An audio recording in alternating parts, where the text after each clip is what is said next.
Today we are out in field 5 again, sciencing up this field. We've planted sweet corn, we're planting onions, and we're going to plant cantaloupes. Or not cantaloupes, cucumbers.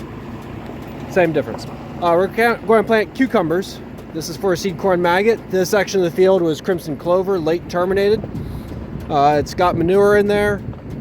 We're about 5 weeks after we planted our first set of seed corn maggot trials. Rain this time of year gets sporadic. So we've got those risers that Ward Harris made for us to put some water on with a pump that the farm crew dug last year.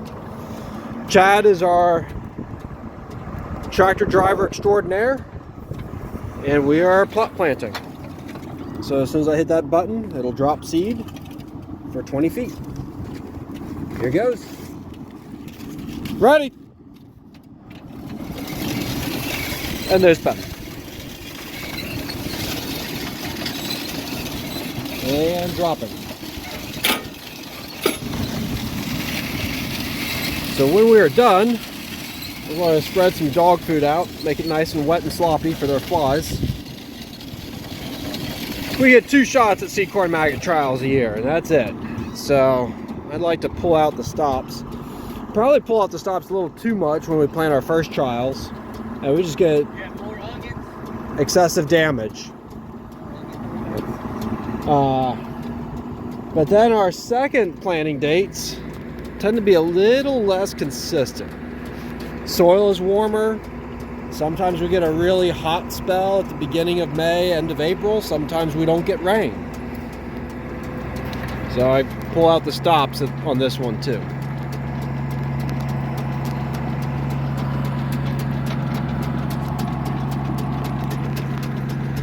Beautiful day out. High of 78-ish.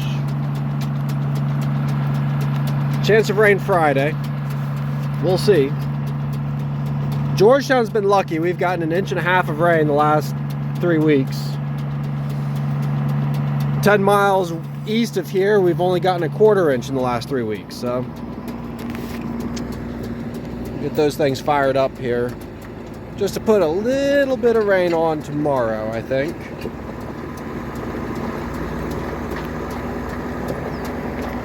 Just a little bit, not too much. I don't want to wash all the seed treatment out. Just enough to keep flies happy. Ideal conditions and ideal weather. Tilled field, organic matter incorporation, lots of rain and some cool cloudy days in the week following planting.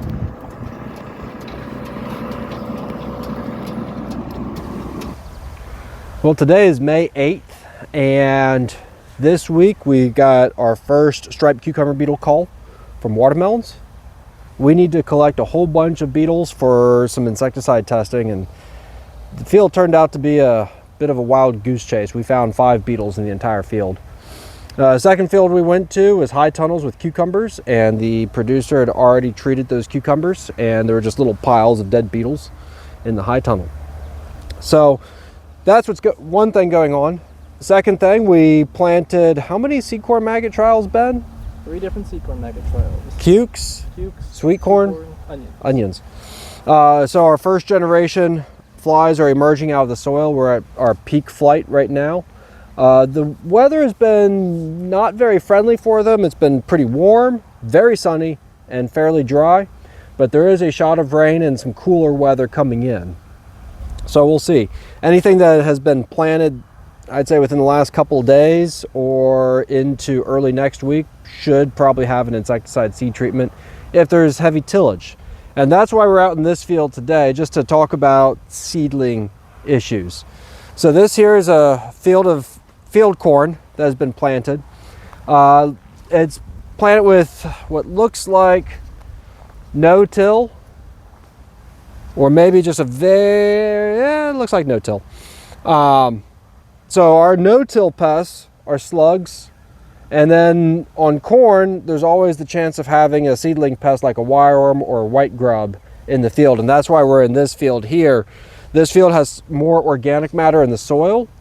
If this were following soybeans, I'd say it'd be at a much higher risk for wireworm activity on the seedlings. Corn generally has an insecticide seed treatment, which does a pretty good job. A few years back, we had a cornfield over in Seaford. Half of the field was planted with Poncho 250, the other half with Poncho 500, and we put bait trials out in that field. We had a lot of wireworms in our bait trial. The difference between those two halves of the field was negligible. Very little wireworm damage. The other thing that could be an issue is slugs. This year we are not finding slugs hardly anywhere in the state. And I attribute that to an extremely warm, dry fall. We didn't get rain from the first week of August through to the second or third week of November. We also had a much colder winter than usual with fairly low snow cover in the upper part of the state.